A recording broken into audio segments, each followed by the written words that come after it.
Think about the last time you felt anxious, uncertain, or overwhelmed. What was happening at that moment? Chances are it was not an actual event, but rather the thought of something that could happen. Maybe your mind was replaying a past mistake, imagining a future failure, or whispering doubts about your ability to handle a challenge. That voice inside your head, the one constantly narrating your life, judging your actions, and pulling you into cycles of worry and self-doubt. What if that voice is not really you? Today, you are about to discover something that has the power to transform the way you see yourself. What if I told you that the inner voice you have been listening to for years, the voice of fear, criticism, hesitation, is nothing more than a conditioned response? What if your deepest struggles are not coming from who you are, but rather from who you think you are? And most importantly, by the end of this journey, you will uncover the single most powerful realization that can set you free from the grip of this illusion, once and for all. Take a moment. Listen. There is a voice in your head speaking right now. Maybe it is reacting to what you are hearing, analyzing, or questioning. But here is the most important question. Who is listening? This is a question that has fascinated great thinkers throughout history. The ancient Stoics, Buddhist monks, modern psychologists, all have explored the strange reality of human consciousness. Marcus Aurelius, one of the greatest Stoic philosophers, once wrote, "You have power over your mind, not outside events. Realize this, and you will find strength." But what does this truly mean? The mind is like a river, always moving, always flowing with thoughts, emotions, and impulses. But just as the river is not the observer of its own waters, your thoughts are not the observer of themselves. You are the observer. Your thoughts come and go, but something within you remains unchanged, something deeper than any passing emotion or belief. But most people do not realize this. They spend their lives completely identified with their thoughts, mistaking the voice in their head for their true self. This is why a single negative thought can ruin someone's entire day. If your mind tells you, "I am not good enough," and you believe it, that thought shapes your emotions, your confidence, and even your actions. If your mind says, "I am going to fail," and you accept it as truth, you start acting in ways that reinforce that belief. This phenomenon has a name in psychology: cognitive fusion. It happens when we become so entangled with our thoughts that we lose the ability to see them as separate from who we are. Dr. Stephen C. Hayes, the founder of Acceptance and Commitment Therapy, ACT, explains that the more we fuse with our thoughts, the more they dictate our emotions, behaviors, and entire perception of reality. But here is the good news. Just as we confuse with our thoughts, we can also diffuse from them. And this changes everything. Consider this. If you were sitting in a room and a radio started playing negative messages, telling you that you are not smart enough, not successful enough, not good enough, would you believe it? Would you assume that because the radio is saying these things, they must be true? Of course not. You would recognize that it is just noise. And yet, when our own minds play these messages, we accept them without question. This is because the mind is like a machine, constantly processing and generating thoughts. Many of these thoughts are not even original. They are echoes of past experiences, voices of parents, teachers, or societal expectations. Some are fears passed down from generations. Others are simply automatic patterns created by the brain's need to predict and protect. But here is the secret. Just because a thought appears does not mean it is true. A Zen proverb states, "You cannot stop the waves, but you can learn to surf." This means that you do not need to eliminate thoughts to be free. You only need to stop identifying with them. Freedom is not the absence of mental noise. It is the ability to see it for what it is. So here is something to reflect on. If you are not your thoughts, then who are you? If you can hear the voice in your head, then who is listening? This is the key to unlocking a deeper truth about yourself, one that most people never realize. And this is just the beginning. In the next section, we will explore where this inner voice comes from, how it was shaped, and the surprising truth about its origins. The answer will challenge everything you thought you knew about yourself. But for now, pause, observe your thoughts. Who is watching them? Think back to when you were a child, before the expectations, before the fears, before the voice in your head became so loud. Do you remember a time when you simply were, without questioning yourself, without second-guessing your every move? That is because, at that stage, your mind had not yet been conditioned by the world around you. But as we grow, something happens. The world starts shaping us. Parents, teachers, friends, society. All of them contribute to the voice that now speaks in your head.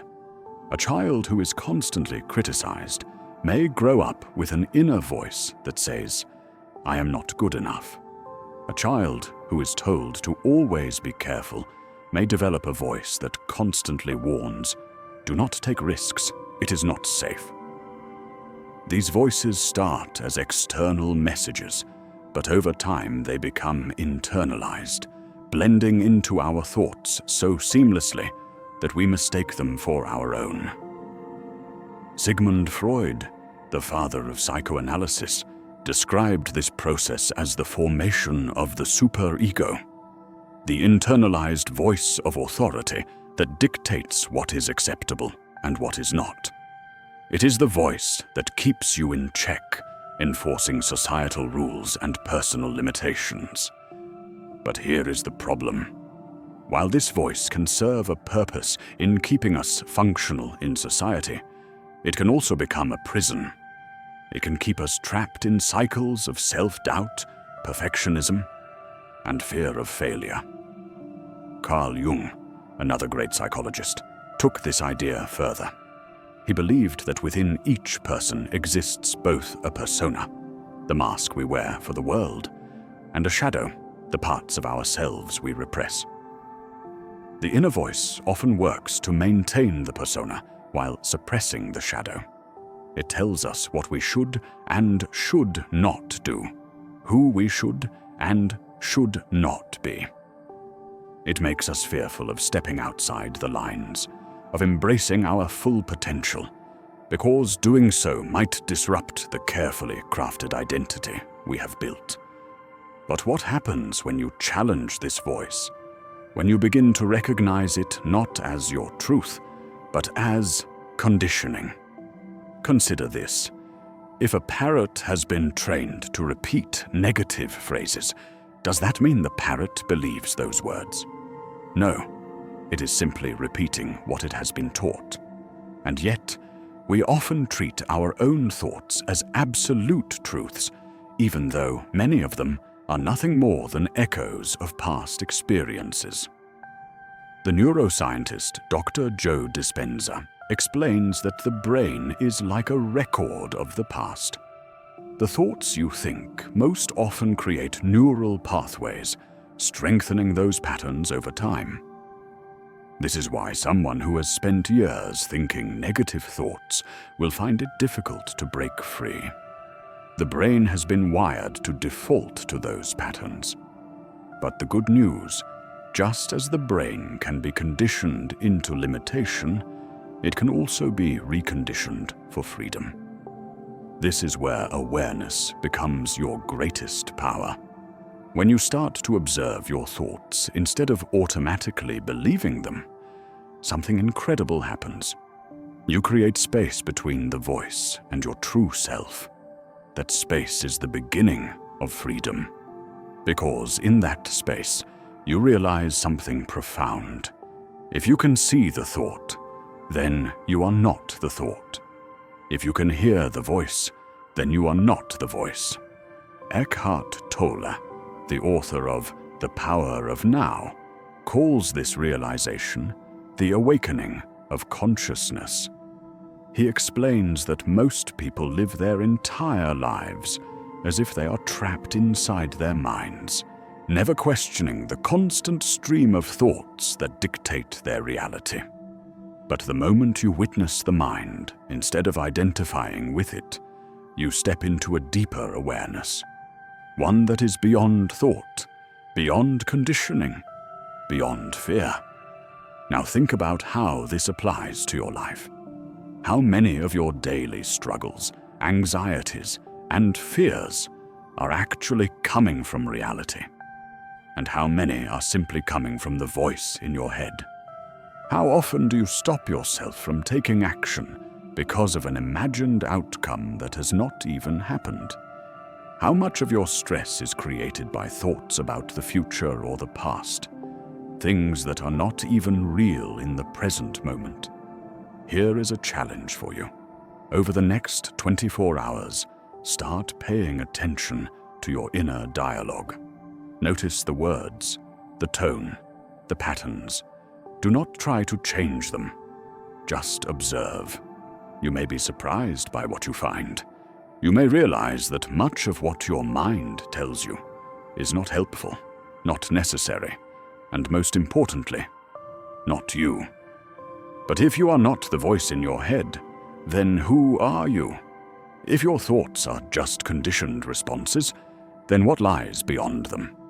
In the next section, we will go even deeper. You will learn a powerful technique to detach from the voice in your head, to step into a higher level of awareness, and to reclaim your true self. The answer to this question, the one that could change everything, awaits you. You have spent your entire life listening to that voice inside your head. It has been there for as long as you can remember, shaping your decisions, influencing your emotions, and even dictating how you see yourself. But now you're beginning to see something different. You are beginning to realize that this voice is not your true self. It is a conditioned response, a collection of past influences, fears, and societal expectations masquerading as your identity. So now the question becomes, how do you break free from it? The first step is awareness. You cannot change what you do not see. Most people go through life unaware of their own mental patterns, reacting impulsively to whatever thoughts arise. But the moment you step back and observe, everything shifts. Instead of being lost in your thoughts, you become the observer of them. And when you observe without attachment, the power they once held over you begins to weaken. Think of it like watching a storm through a window. If you are caught in the storm, it feels chaotic, overwhelming. But the moment you take a step back and watch from a distance, you realize that the storm is not you. It is just passing through. This is why meditation has been practiced for thousands of years by spiritual seekers, philosophers, and even modern neuroscientists.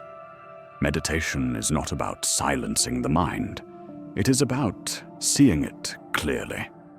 When you sit in stillness and simply watch your thoughts come and go, you start to understand something profound. You are not your thoughts. You are the space in which they arise.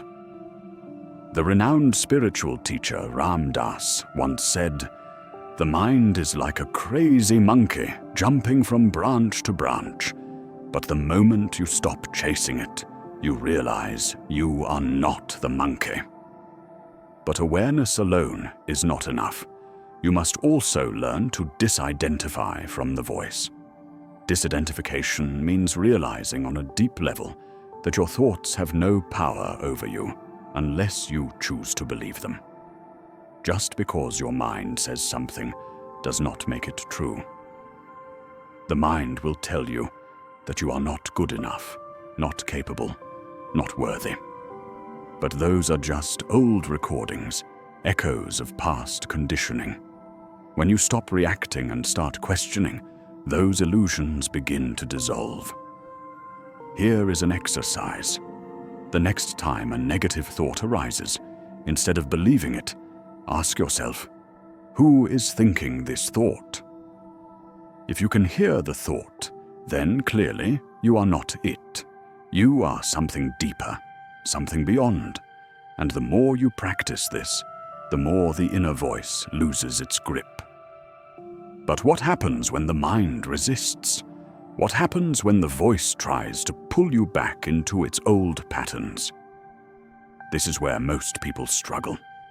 The mind does not like to lose control. It will fight to keep its position as the dominant force in your life.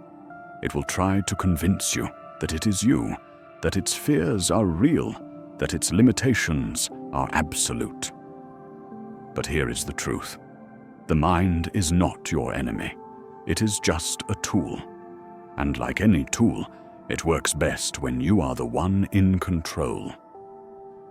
Psychologists have studied a technique called cognitive diffusion, which is the practice of distancing yourself from your thoughts rather than getting caught up in them. One powerful method is to label your thoughts instead of identifying with them. For example, instead of saying, "I am not good enough," say, "My mind is having the thought that I am not good enough." Do you see the difference? The first statement is an identity. The second is just an observation. And when you start seeing your thoughts as passing mental events rather than absolute truths, their hold on you weakens. The philosopher Jiddu Krishnamurti once said, "The highest form of human intelligence is the ability to observe without judgment." This is the key.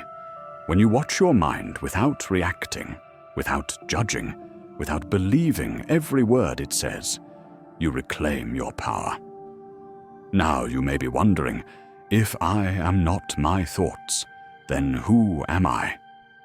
This is where the real transformation begins, because beyond the voice in your head, beyond the conditioned mind, there is something deeper, something untouched by fear, doubt, or limitation.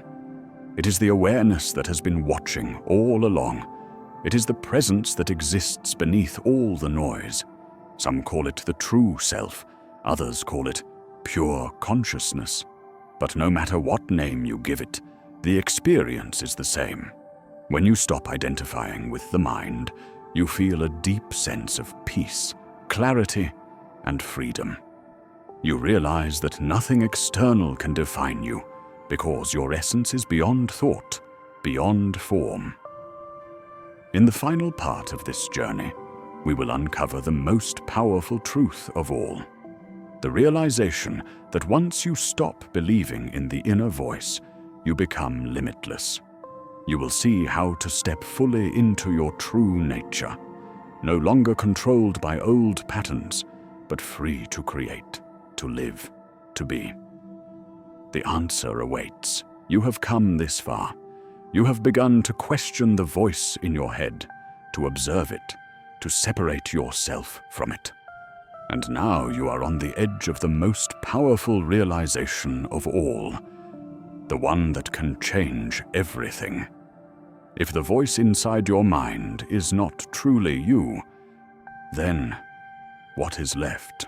If the thoughts that have dictated your fears, your doubts, and your limitations are just echoes of conditioning, then who are you when you let them go? This is where most people hesitate, because the moment you stop defining yourself by your thoughts, something terrifying and exhilarating happens.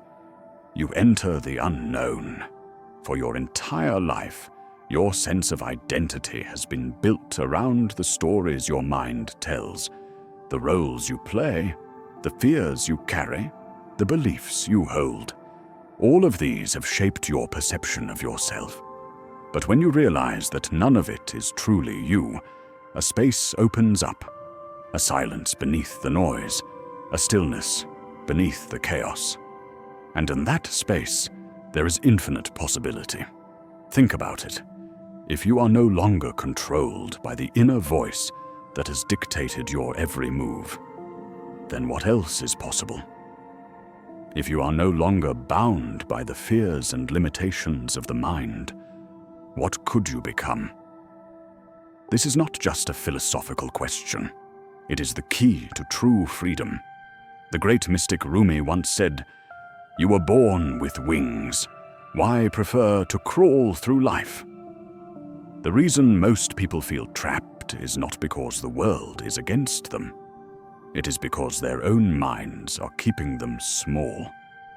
They have spent so long listening to the voice of doubt, the voice of fear, the voice of limitation, that they have forgotten their true nature. They have forgotten that beneath all of it, they are already free.